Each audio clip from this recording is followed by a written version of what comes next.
Hello दोस्तों, एक बार फिर से स्वागत है हमारे यूट्यूब चैनल एमएन एस्पिरेंट में। तो आज हम बात करने वाले हैं मौर्य काल के बारे में।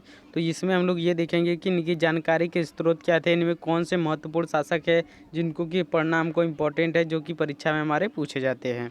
और यहाँ पर इसमें हम ये भी देखेंगे कि जो मेगस्थनीज की एक पुस्तक थी इंडिका, और यहाँ पर कौटिल्य का एक पुस्तक था अर्थशास्त्र, इनके बारे में भी डिटेल से यहाँ पर अध्ययन करने वाले हैं।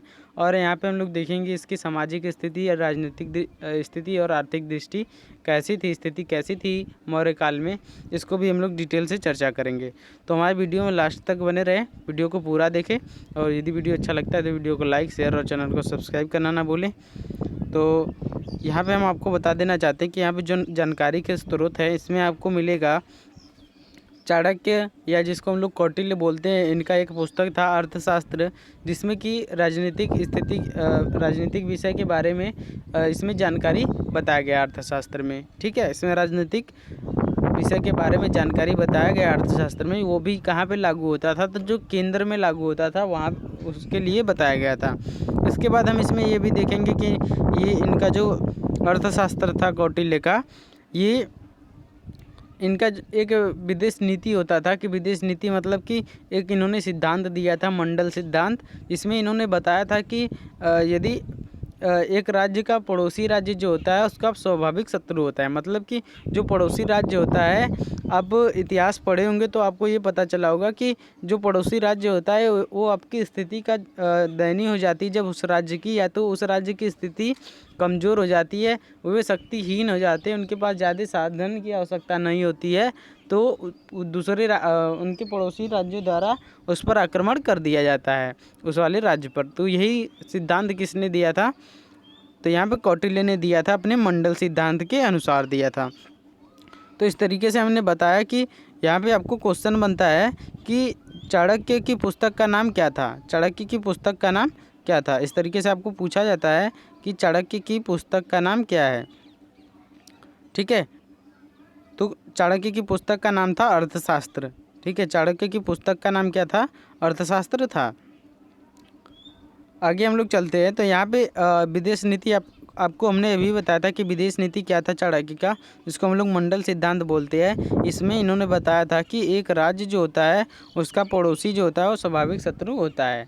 ये आप लोगों ने भी देखा होगा और आप लोग भी इसको जानते होंगे, जैसा कि आपके घर परिवार या तो पटीदार जो होते होंगे, इस तरीके से भी होता है। आगे हम लोग चलते हैं। तो कौटिल्य के अर्थशास्त्र में क्या क्या महत्वपूर्ण बातें थी, इसको हम यहाँ पे डिटेल से अध्ययन करने वाले हैं। तो इसमें जो भी पॉइंट दिया गया है ये एक अच्छे तरीके से बनाया गया नोट्स है दृष्टि आईएएस के छात्रों द्वारा। तो इसको आप पॉइंट वाइज इसको हम लोग अध्ययन करते हैं। तो यहाँ पे जो बताया गया है, कौटिल्य जो है वो मौर्यकालीन शासक था। क्या था, कौटिल्य जो था मौर्यकालीन शासक, चंद्रगुप्त का क्या था, प्रधानमंत्री था। क्या था, चंद्रगुप्त जो था उसका क्या था, प्रधानमंत्री था। कौन था, कौटिल्य। कौटिल्य जो था वो चंद्रगुप्त मौर्य का क्या था, प्रधानमंत्री था। और इसने जो राजनीतिक विषय के केंद्र में रखकर जो राजनीतिक विषय है इसको केंद्र में रखकर एक अपनी पुस्तक लिखी, जिसका नाम क्या था, अर्थशास्त्र था, जिसको मैंने अभी आपको पहले ही बता दिया है। अब इसमें क्या क्या दिया गया था, इसको हम लोग देखते हैं। तो इसमें जो चक्रवर्ती राज्य है इसके बारे में और राजा के बारे में अवधारणा का उल्लेख किया गया है। और इसमें आपको ये भी देखने को मिलेगा कि इसमें आपको कर प्रणाली और गुप्तचर प्रणाली तथा आर्थिक और सामाजिक विषय पर पर्याप्त मात्रा में यहाँ पे जानकारी दिया गया है। इस तरीके से हमने ये देखा कि पहले पॉइंट में कि जो कौटिल्य था ये चंद्रगुप्त मौर्य का प्रधानमंत्री था, और इन्होंने राजनीतिक विषय को केंद्र में रखकर एक पुस्तक लिखी थी, जिसको हम लोग अर्थशास्त्र बोलते हैं। और इसमें जो विशेषताएं हैं कि ये जो राज्य है ये क्या है, चक्रवर्ती राज्य एवं राजा की अवधारणा का उल्लेख करता है। और इसमें आप कर प्रणाली और गुप्तचर प्रणाली तथा आर्थिक सामाजिक दृष्टि की पर्याप्त मात्रा में जानकारी आपको यहाँ पे मिलती है। नेक्स्ट हम लोग नेक्स्ट पॉइंट पे चलते हैं, आगे वाले पे। तो यहाँ पे नेक्स्ट पॉइंट दिया गया है। तो यहाँ पे कौटिल्य ने कहा था, ठीक है, कौटिल्य ने कहा कि जब प्रजा सुख में होगी तभी राजा का सुख होता है। अर्थात जब उनसे कर लिया जाता है तो उनसे इतना भी ज़्यादा कर नहीं लिया जाए कि प्रजा क्या हो, दुखी हो।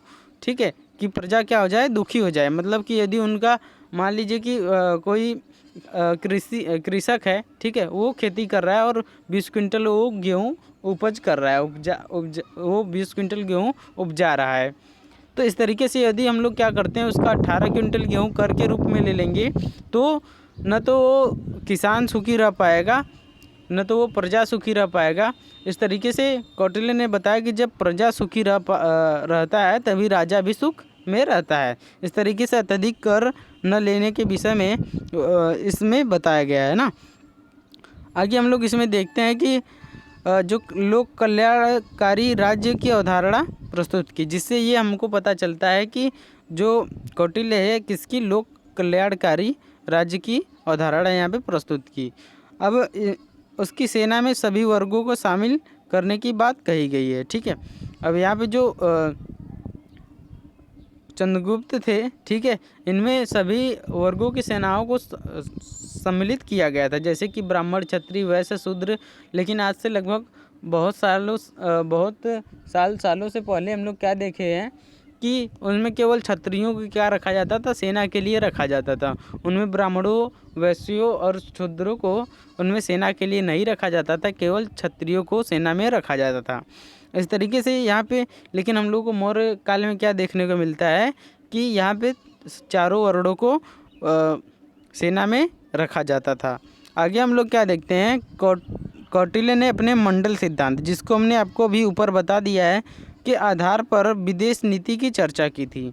मंडल के आधार पे, मंडल सिद्धांत के आधार पर विदेश नीति की चर्चा की थी।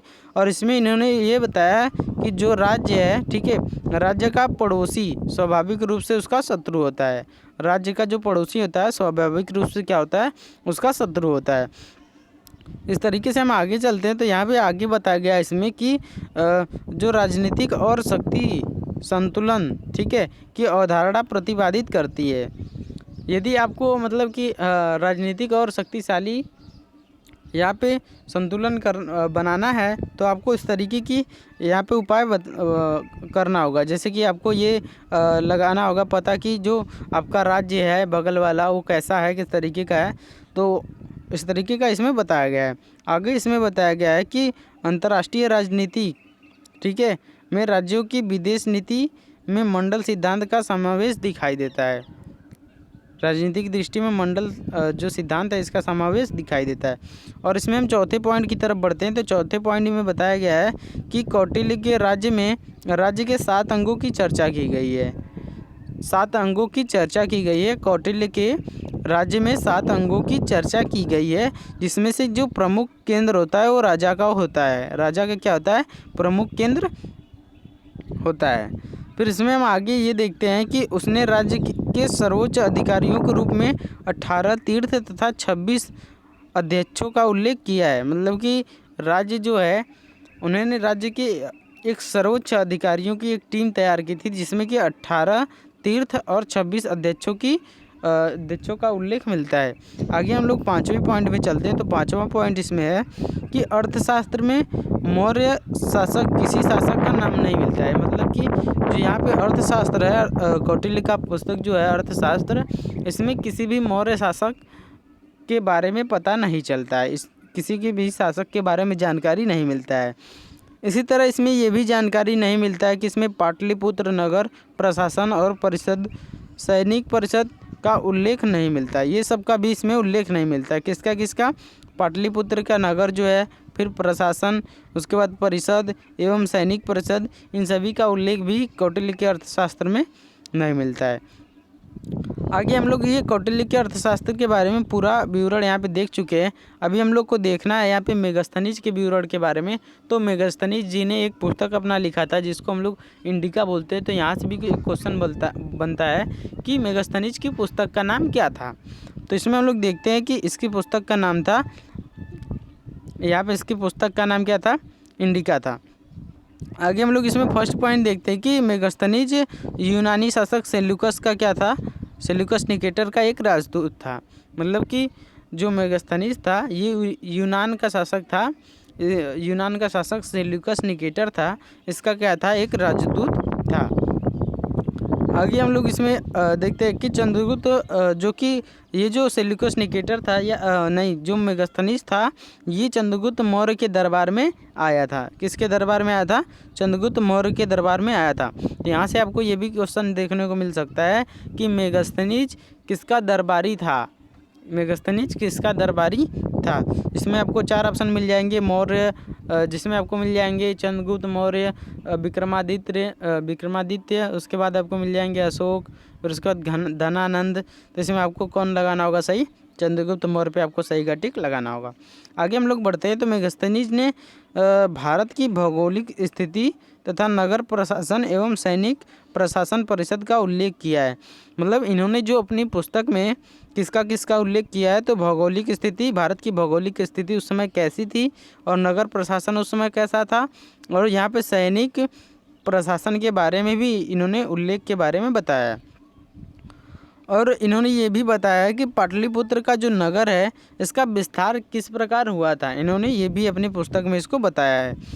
और आगे ये बताते हैं कि मेगास्थनीज ने उत्तरा पथ मार्ग की क्या करता है, वर्णन किया था, जो कि ताम्रलिपि से तक्षशिला तक जाता है, जो कि व्यापार का प्रमुख केंद्र था। और यहाँ पे जो सेकेंड पॉइंट हम लोग यहाँ पे पढ़ने वाले हैं, तो ये क्या है, तो यहाँ पे है, यहाँ से आपको एक क्वेश्चन मिलता है जो कि बहुत इम्पोर्टेंट होता है। तो वो क्वेश्चन है कि कौटिल्य ने किस स्थान पर अपना शिक्षण का कार्य किया था, किस विश्वविद्यालय से अपने शिक्षण का कार्य किया था। तो तक्षशिला विश्वविद्यालय से उन्होंने क्या किया था, अपना शिक्षण का कार्य किया था।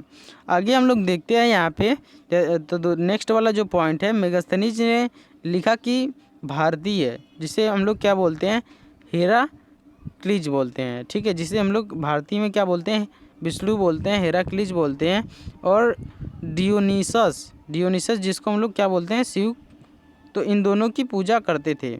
जो भारतीय थे ये विष्णु भगवान और शिव भगवान की क्या करते थे, पूजा करते थे। इसमें हम नेक्स्ट पॉइंट थर्ड वाले पे चलते हैं। तो थर्ड वाला पॉइंट में मेगास्थनीज आगे बताते हैं कि इस समय जो थी भारत में, इस समय दास प्रथा नहीं थी। इस समय भारत में क्या थी, दास प्रथा नहीं थी।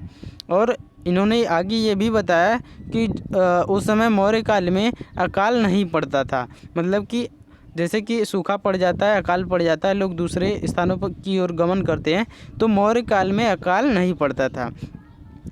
फिर जैसे जैसे हम लोग आगे बढ़ते हैं, भारतीय लेखन प्रणाली से परिचित नहीं थे। मतलब कि जो भारतीय लोग थे वे लेखन प्रणाली से परिचित नहीं थे, अर्थात वे लिखना नहीं जानते थे, वे लिखना नहीं जानते थे।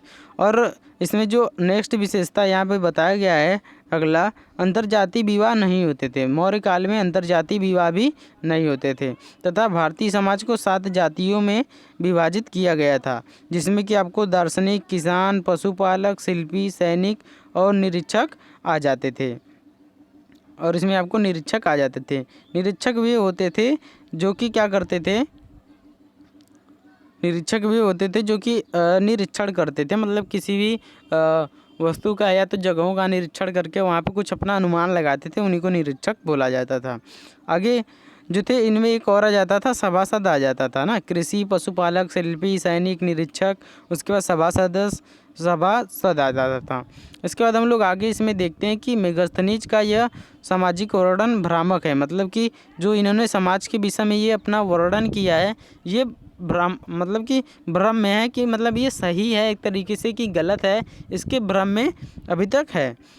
तो यहाँ पे आगे हम लोग देखते हैं, चंद्रगुप्त मौर्य के सोहगौरा एवं महास्थान अभिलेख से पता चलता है कि अकाल के दौरान राज्य की सहायता दी जाती थी, राज्य की सहायता दी जाती थी ना। तो यहाँ पे अकाल के बारे में बताया गया, लेकिन जो मेगास्थनीज थे इन्होंने बताया अपनी पुस्तक में कि यहाँ पे अकाल नहीं पड़ता था। तो इस तरीके से जो मेगास्थनीज का इंडिका है, इसमें क्या होता था, इसमें अभी भ्रामक स्थिति में लोग थे।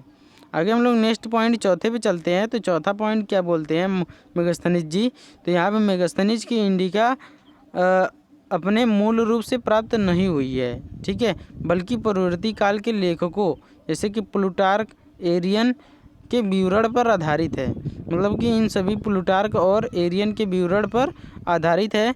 ये मूल रूप से प्राप्त नहीं होती है, मतलब कि जैसे इन्होंने लिखा तो उसके विषय में हमको प्राप्त हो गया, उन्हीं की किताब को डायरेक्ट हमको मिल गया, इसके द्वारा नहीं हुआ है, बल्कि प्लूटार्क और एरियन के विवरण पर आधारित होता है।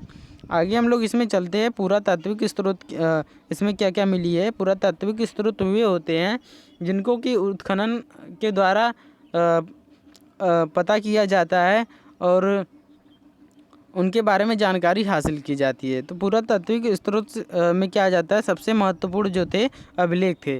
तो अभिलेख के विषय में हमने आपको एनसीईआरटी के एक चैप्टर में बताया है, तो आप उसका वीडियो बना है, आप जाकर उसको देख सकते हैं। तो अभिलेख वे होते थे जिनको पत्थरों पर लिखवाए जाते थे। इनके लिए आपको उनको बहुत अच्छे पत्थरों को तराश करना पड़ता था और उस पर कुछ लिखवाने के लिए उनको बहुत ज़्यादा मेहनत करना पड़ता था। तो इसमें क्या क्या महत्व बातें अभिलेख क्या क्या मिलती हैं, तो इसको हम लोग देखते हैं। तो इसमें लिखी गई बातें, ठीक है, जो लिखी गई बातें होती थी ये बहुत सालों साल तक चलती थी। आगे हम लोग देखते हैं इसमें अभिलेख की भाषा से शिक्षा का पता चलता है। अभिलेख की भाषा से शिक्षा का पता चलता है।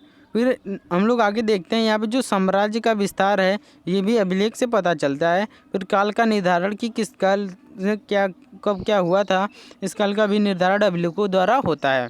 फिर इसमें हम लोग 5वें पॉइंट पे देखते हैं कि इतिहास के पुनर्निर्माण में उपयोगी होता है। मतलब जो अभिलेख होते हैं इससे जब मिल जाते हैं तो जो पुरातात्विद होते हैं इसको खोज के दौरान जब इसको पढ़ते हैं तो इस तरीके से जो इतिहास का पुनर्निर्माण होता है इसके लिए बहुत उपयोगी होता है।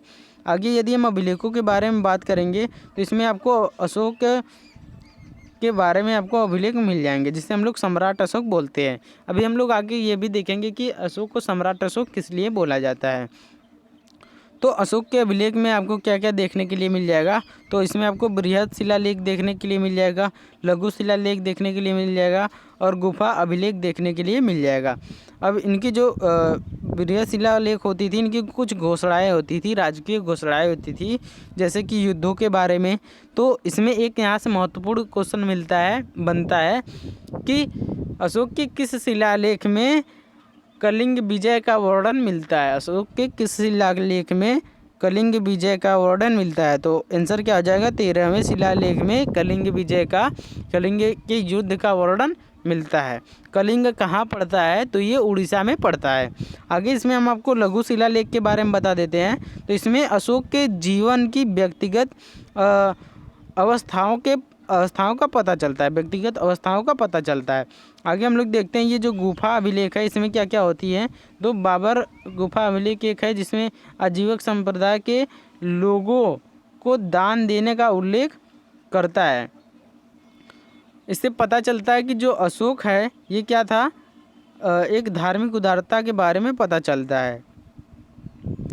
आगे हम लोग इसमें देखते हैं कि ये जो कलिंग शिलालेख है, ठीक है, ये जो शिलालेख है ये किस में था, तो ये धौली और जौगढ़ में था। जो कलिंग अभिलेख है ये अतिरिक्त कलिंग अभिलेख ये उड़ीसा में मिला था। आगे इसमें हम लोग देखते थे बलि, जिसको हम लोग स्वैच्छिक भाग जिसमें भू राजस्व बोलते हैं। कर के रूप में बलि लिया जाता था और जो कि स्वैच्छिक होता था, मतलब कि स्वेच्छानुसार दिया जाता था, अपने से उनको कर दिया जाता था। और भाग के बारे में बात करें तो भू राजस्व, ठीक है, जो कृषि पर भाग लगाया जाता था, 1/6 भाग कृषि पर लगाया जाता था कर के रूप में, बाद में 1/8 कर दिया गया। अब आगे इसमें हम लोग देखते हैं कि अशोक के जो अभिलेख हैं इनको किन किन भाषाओं में लिखा गया था, इनमें किन किन लिपियों को लिखा गया था ना। तो यहाँ पे जो फर्स्ट वाला है, अशोक के अभिलेख ब्राह्मी, खरोष्ठी, ग्रीक और अरामाइक, ठीक है, किसमें ब्राह्मी, खरोष्ठी, ग्रीक और अरामाइक लिपियों में मिलते हैं। यहाँ से भी एक इम्पोर्टेंट क्वेश्चन बनता है कि अशोक के जो शिलालेख हैं इनमें किन किन लिपियों का उल्लेख मिलता है। तो इनमें आपको ब्राह्मी, खरोष्ठी, ग्रीक और अरामाइक लिपियों का उल्लेख मिलता है। उम्मीद करते हैं आपको ये याद हो गया होगा। एक बार फिर से, ब्राह्मी, खरोष्ठी, ग्रीक एवं अरामाइक लिपियों का उल्लेख मिलता है। आगे हम लोग देखते हैं इसमें कि जो ये शिलालेख होते थे इनको किसी व्यक्ति द्वारा पढ़ा जाता होगा। तो इनमें यहाँ से क्वेश्चन बनता है कि अशोक के शिलालेख को सर्वप्रथम किसने पढ़ा था। तो यहाँ पे एक व्यक्ति थे 1837 में एक व्यक्ति थे जिनका नाम था जेम्स प्रिंसेप था। इन्होंने क्या किया था, अशोक के शिलालेख को पढ़ा था और उनको एक उपाधि दिया गया था जिसको देवा नाम प्रिय, मतलब कि देवों के समान प्रिय, उनको एक उपाधि मिला था देवा नाम प्रिय। इस उपाधि की पहचान की गई थी जब जेम्स प्रिंसेप ने उनके शिलालेख को पढ़ा था। इसमें हम लोग सेकेंड पॉइंट पे चलते हैं। ये सेकेंड पॉइंट भी एकदम इम्पोर्टेंट है, यहाँ से भी क्वेश्चन बनता है कि अशोक का जो नाम है किन किन स्थानों पर अशोक मिलता है। जो नाम है उनका अशोक, ये किन किन स्थानों पर मिलता है कि उनका नाम अशोक ही था। तो ये आपको मिल जाएगा मास्की से, नेटूर से मिल जाएगा, ओडेगोलम से मिल जाएगा और गुर्जरा से मिल जाएगा। बेहद ही इम्पोर्टेंट यहाँ से क्वेश्चन बनता है, बहुत महत्वपूर्ण क्वेश्चन बनता है कि अशोक का नाम किन किन जगहों से मिलता है। तो ये आपको मास्की में, नेट्यू में और ओडेगोलम में और गुर्जरा में मिल जाएगा। तो इस तरीके से हम लोग तीसरे वाले पॉइंट पे चलते हैं। तीसरा वाला पॉइंट क्या है, तो अशोक के अलावा मौर्य शासक जो थे दशरथ, ठीक है, दशरथ थे, इनको भी देवा नाम प्रिय की उपाधि दिया गया था, मतलब देवों के समान प्रिय, मतलब दयालु, ठीक है। इसके साथ ही इन्होंने क्या किया था, श्रीलंका के एक शासक था तीस, ठीक है, ये जो थे जिनको दशरथ बोला जाता है, इनको देवा नाम प्रिय की उपाधि भी दिया गया था, मतलब लिए थे उन्होंने। तो इस तरीके से जो शासक था एक तीस था ने भी देवा नाम प्रिय की उपाधि धारण की थी, मतलब एक श्रीलंका का भी शासक था जिन्होंने देवा नाम प्रिय की उपाधि धारण की थी। आगे हम लोग देखते हैं जो अशोक के 14 शिलालेख हैं उनके बारे में हम लोग डिटेल से देखते हैं। तो यहाँ पे अशोक के 14 बृहद शिलालेख में क्या था, अशोक ने पत्रों पर लेख लिखवाने की परंपरा ईरानी शासक डेरियस, जिसको हम लोग दारा प्रथम से प्राप्त की। अशोक के ये अभिलेख राज्यादेश के रूप में मिलते हैं।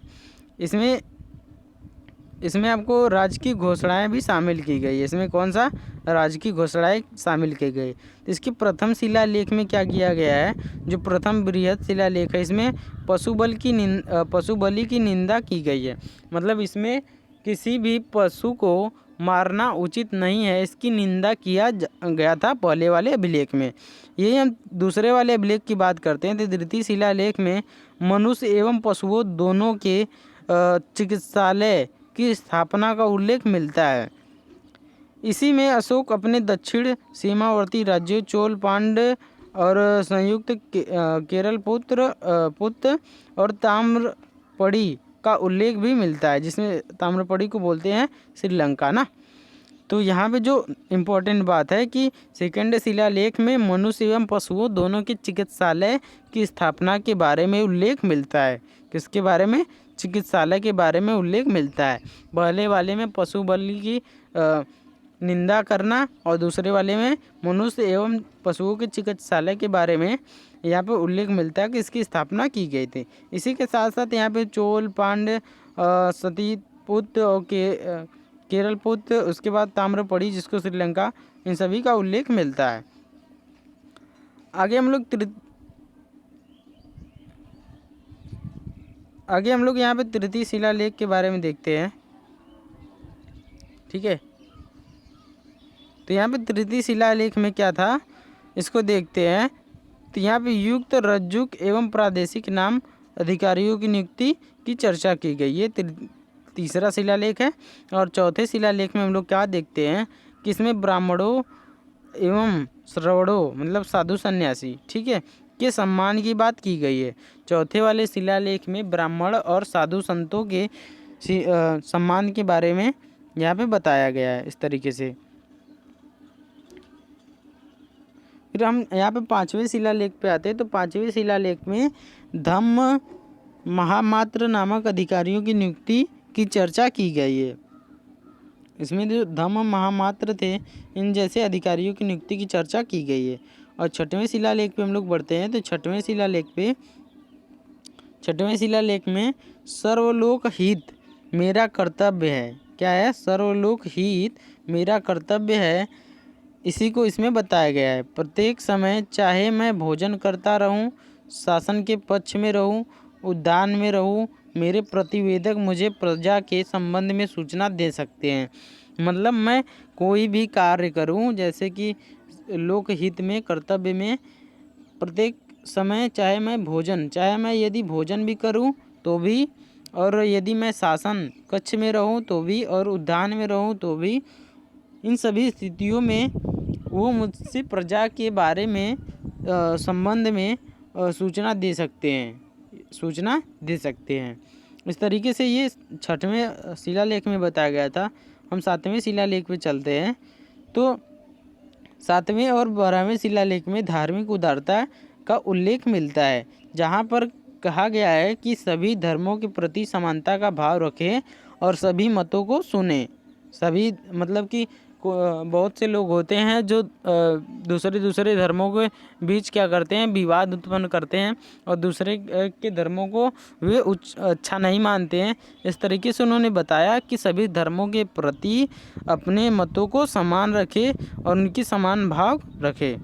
आगे 8वें शिलालेख में ये बताया गया है कि जो स्वीकार करना छोड़ दिया है, मतलब कि 8वें शिलालेख ने अशोक ने लिखा है कि उसने स्वीकार करना छोड़ दिया है। अब ये धम्म यात्रा करते हैं। मतलब अशोक ने अपने 8वें शिलालेख में लिखा कि अब मैंने स्वीकार करना छोड़ दिया है। फिर हम लोग आगे बढ़ते हैं। तो यहाँ पे 9वें शिलालेख में क्या बताया गया है, तो शिलालेख में जन्म, विवाह जैसे सामाजिक समारोह पर होने वाले अपव्यय की निंदा की गई है। तो जैसे आजकल शादी विवाह में अपनी प्रतिष्ठा के लिए बहुत सारे धन खर्चे किए जाते हैं, अपनी हैसियत से ज़्यादा धन खर्चा किया जाता है, तो इसमें इसमें इन सब बातों की निंदा की गई है अशोक के 9वें शिलालेख में इन सभी बातों के लिए निंदा की गई है। अब यदि हम 10वें यहाँ पे शिलालेख के बारे में चलते हैं, तो यहाँ पे यश और कीर्तिमान की परवाह किए बगैर कार्य करने पर बल दिया गया है। मतलब अपने यश और कीर्तिमान की परवाह किए बिना बगैर कार्य करने पर बल दिया गया। मतलब अपने कार्य को कीजिए, उसकी यश और अपनी कीर्तिमान को नहीं देखिए, आप केवल कार्य अपना कीजिए। और उसके बाद हम 12वें शिलालेख में चलते हैं। तो इसमें इतिजिक महामात्र, जिसको स्त्री अध्यक्ष महामात्र नामक अधिकारी की नियुक्ति का उल्लेख मिलता है। आगे हम लोग 13वें शिलालेख चलते हैं, जो कि वेरी वेरी इंपॉर्टेंट है। ये 13वां शिलालेख, तो इसमें सर्वाधिक लंबा ये शिलालेख था। इसमें कलिंग युद्ध का वर्णन मिलता है। इसमें 5 विदेशी राज्य और उनके शासकों का नाम वर्णित है। साथ ही इसमें चोल पांड्य राज्य का उल्लेख भी मिलता है। इसमें आटविक जातियों का अनुशासन में रहने की बात भी कही गई है। ऐसा न करने पर उन्हें दंडित की चेतावनी दी जाती है। अशोक में इसी शिलालेख में हृदय परिवर्तन की बात कही गई है। मतलब कि जब कलिंग का युद्ध हुआ था, तो इसमें इतना ज़्यादा नरसंहार हुआ था, इतने ज़्यादा व्यक्ति मारे गए थे, इतना ज़्यादा रक्तपात हुआ था कि अशोक का हृदय परिवर्तन उसी समय हो गया था। इस तरीके से हम क्या देखते हैं कि आगे हम लोग बात करते हैं जो इसमें लिखा गया है कि समस्त प्रजा मेरी संतान है। इस तरीके से हम लघु शिलालेख के बारे में बात करते हैं कि अशोक के जो लघु शिलालेख हैं, इनमें क्या क्या बातें बताई गई है। तो इनमें अशोक के व्यक्तिगत जीवन से जुड़ी बातों को पता चलता है। और रुम्मनदेही अभिलेख एक है, जहाँ लुम्बिनी में मिला है। ठीक है, रुम्मनदेही अभिलेख लुम्बिनी में मिला है। अशोक बुद्ध के जन्म स्थल लुम्बिनी गया और उसने वहाँ धार्मिक कर बलि को माफ़ कर दिया था। मतलब कि लुम्बिनी जहाँ पे बुद्ध भगवान का जन्म हुआ था, वहाँ पे उन्होंने क्या किया था, बलि को जिसे धार्मिक कर बोला जाता था, उसको माफ़ कर दिया था। अब ये भू राजस्व का 1/6 भाग से हटाकर उसको 1/8 भाग कर दिया था। ये जो रुम्मीनदेही अभिलेख है को आर्थिक अभिलेख भी कहा जाता है, क्योंकि इसमें मौर्यकालीन करारोपण प्रणाली पर प्रकाश पड़ता है। आगे हम देखते हैं निगाली सागर अभिलेख। यह नेपाल के तराई में स्थित है। कहाँ पे स्थित है? नेपाल के तराई में स्थित है। इससे पता चलता है कि अशोक ने अपने राज्याभिषेक के कुछ समय बाद यात्रा और यहाँ पर कनक मूर्ति के स्तूप का आकार दुगुना करवाया था। इस तरीके से हम भब्रू शिलालेख के बारे में चलते हैं। भब्रू शिलालेख, तो भब्रू शिलालेख में क्या बताया गया था? इसमें अशोक ने लिखा कि मैं बुद्ध धम्म संघ में आस्था रखता हूँ। इसमें इन्होंने बताया था भब्रू शिलालेख में कि मैं बुद्ध धम्म संघ में आस्था रखता हूँ। इससे इस बात का पता चलता है कि अशोक का व्यक्तित्व जो था वो बौद्ध धर्मावलंबी था, मतलब कि बौद्ध धर्म को मानने वाले थे। इस तरीके से हम कौशाम्बी का अभिलेख, ठीक है, इस तरीके से हम कौशाम्बी के अभिलेख पर चलते हैं। तो यहाँ पर रानी का अभिलेख भी इसे बोला जाता है, कौशाम्बी का अभिलेख। तो अशोक ने बौद्ध संघ में फूट डालने वाले को कड़ी चेतावनी दी थी। इसी में अशोक की रानी करुवाकी एवं पुत्र तीवर का उल्लेख मिलता है। तो यहाँ से आपको क्वेश्चन बनता है कि अशोक की रानी करुवाकी और उनके पुत्र तीवर का उल्लेख किस अभिलेख में मिलता है? तो आपका आंसर क्या होगा? कौशाम्बी शिलालेख में, कौशाम्बी अभिलेख में मिलता है। आगे हम लोग चलते हैं। तो यहाँ पे बाबर पहाड़ी गुफा अभिलेख क्या था? तो इस गुफा पहाड़ी पर अशोक ने सुदामा एवं कर्ण चौपर गुफाओं का निर्माण करवाया और इसे आजीवक संप्रदाय के लोगों को दान में दे दिया। अब अशोक क्यों महान हुआ था इसके बारे में हम लोग पढ़ते हैं। तो अशोक ने धम्म, ठीक है, अशोक का धम्म, इसी की वजह से अशोक क्या हो गए थे? महान हो गए थे। इसमें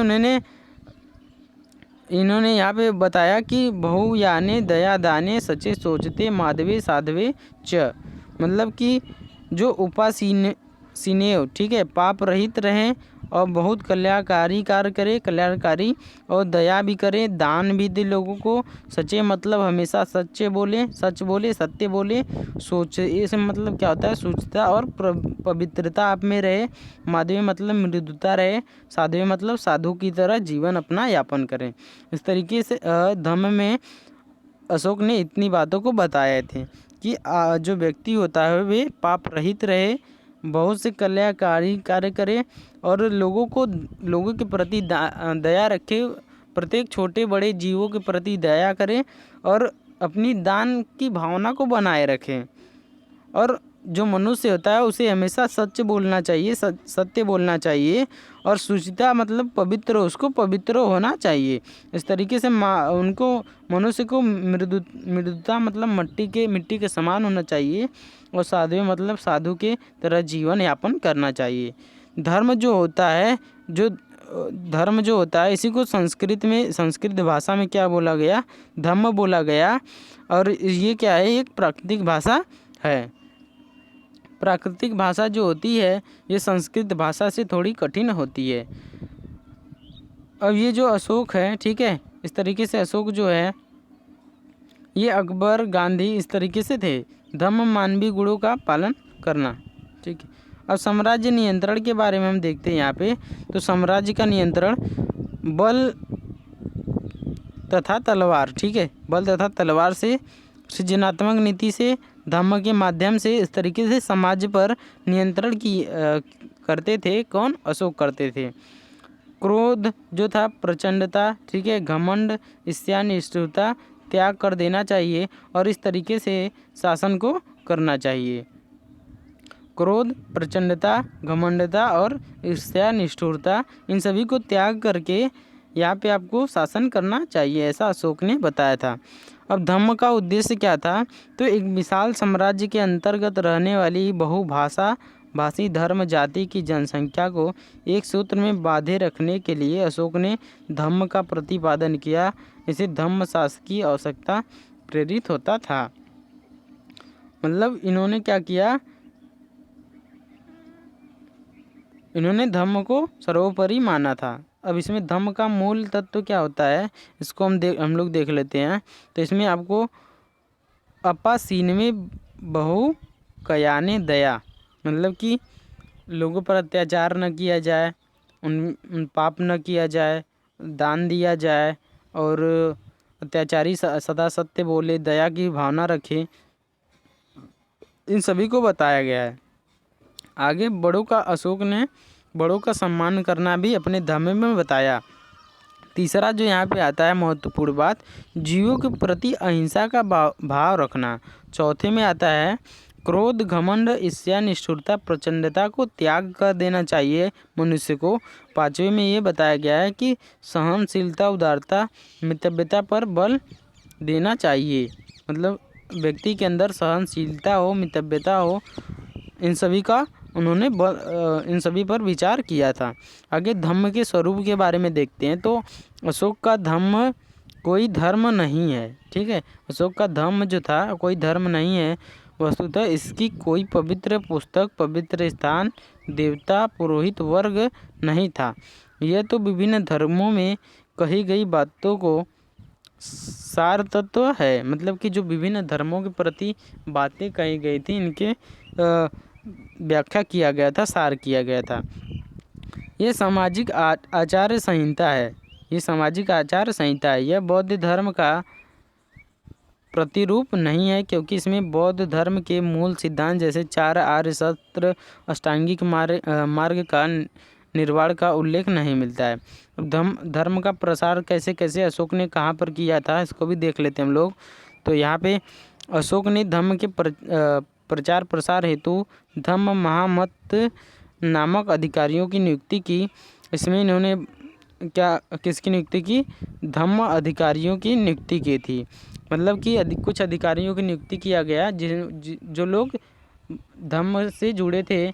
वे धम्म को चारों ओर क्या करते थे? उनका प्रचार करते थे। उनको शिलालेखों के माध्यम से, उनको अभिलेखों के माध्यम से प्रचार किया जाता था। कुछ क्षेत्रों पर कुछ दूतों को रखा जाता था और धम्म दूतों को भेजे जाते थे, और वे जो अनपढ़ थे, जो पढ़े लिखे नहीं थे, उनको वे दूत क्या करते थे? धम्म के बारे में, अशोक के धम्म के बारे में बताते थे। इसी दौर में उन्होंने क्या किया कि उन्होंने अपने पुत्र जो था महेंद्र और उनकी पुत्री जो थी संघमित्रा को श्रीलंका भेजा, ठीक है। उन्होंने धम्म के प्रचार के लिए क्या किया? उन्होंने अपनी पुत्र महेंद्र और पुत्री संघमित्रा को श्रीलंका भेजा। तो साथ ही धर्म लिपि के तहत उन्होंने अभिलेखों पर अपने लेख भी अंकित करवाए। अब हम लोग मौर्य युगीन विशेषता के बारे में देखते हैं। तो यहाँ पे मौर्य युगीन विशेषता क्या है? तो मौर्य शासन लोक कल्याणकारी राज्य की अवधारणा पर आधारित है। मौर्य शासक ने दैवी पद का दावा नहीं किया गया है। मौर्य शासन में दैवी पद का दावा नहीं किया गया।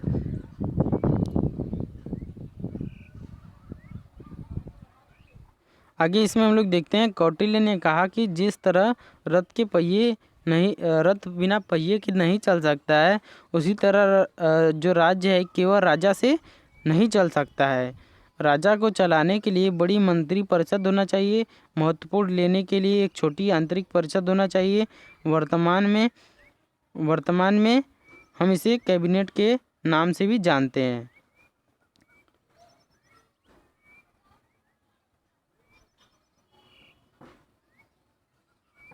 तो इस तरीके से ये एक पार्ट इतना कंप्लीट होता है। इसके बाद जो नेक्स्ट पार्ट है उसमें आपको मौर्य युगीन विशेषता से स्टार्ट किया जाएगा। तो उम्मीद करते हैं आपको वीडियो अच्छा लगा होगा। वीडियो अच्छा लगे तो वीडियो को लाइक, शेयर और चैनल को सब्सक्राइब करना ना भूलें। मिलते हैं नेक्स्ट वीडियो में, तब तक के लिए धन्यवाद।